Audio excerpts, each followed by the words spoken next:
भूतिया हवेली का रहस्य। गांव के किनारे एक पुरानी हवेली खड़ी थी जिसे लोग भूतिया हवेली कहते थे। सालों से वहां कोई नहीं गया था। कहते हैं कि जो भी अंदर गया वह कभी वापस नहीं लौटा। एक दिन चार दोस्तों आर्यन, नेहा, कबीर और साक्षी ने तय किया कि वे इस हवेली के रहस्य का पता लगाएंगे। डर और उत्साह के साथ वे एक सर्द रात में टॉर्च और कैमरे लेकर हवेली पहुंचे। हवेली के पास पहुंचते ही उन्होंने महसूस किया कि ठंडी हवा और एक अजीब सी खामोशी उन्हें घेर रही थी।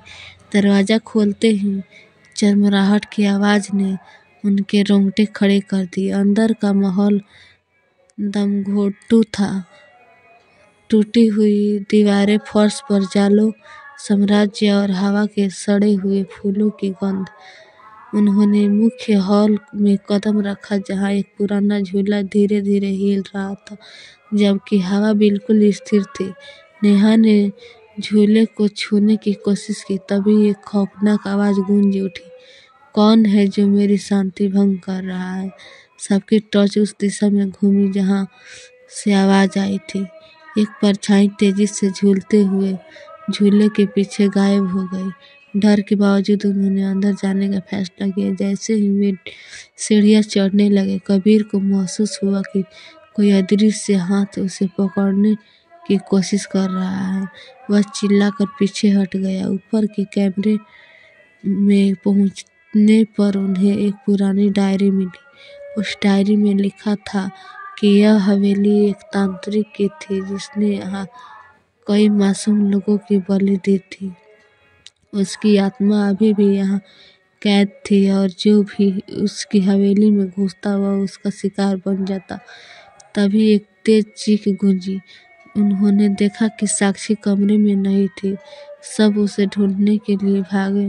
नीचे हॉल में साक्षी फर्श पर बेसुध पड़ी थी और उसके चारों ओर लाल रंग का एक अजीब घेरा बना हुआ था। आवाजें तेज होती गई और हवेली हिलने लगी। डर से सबने साक्षी को उठाया और भागने की कोशिश की। जैसे ही वे दरवाजे के करीब पहुंचे, दरवाजा अपने आप बंद हो गया। सामने तांत्रिक की आत्मा प्रकट हुई। उसकी आंखें आग जैसी लाल थी और वह जोर से हंसने लगा।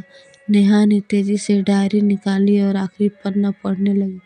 वहां लिखा था कि आत्मा को शांत करने के लिए उस पर पानी छिड़क कर ओम नमः शिवाय का जाप करना होगा। आर्यन ने पास रखी पानी की बोतल से तांत्रिक पर पानी छिड़का और सबने मिलकर मंत्र जपना शुरू किया। कुछ ही देर में हवेली हिलना बंद हो गई और तांत्रिक की आत्मा गायब हो गई। दरवाजा खुला और वे सब बाहर भागे। बाहर आते ही हवेली के अंदर जोरदार धमाका हुआ और वह जलकर राख हो गई। उस रात के बाद किसी ने उस जगह का रुख नहीं किया, लेकिन चारों दोस्तों को हमेशा उस खौफनाक रात की यादें डराती रही।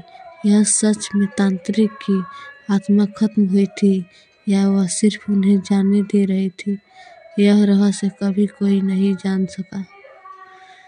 ऐसी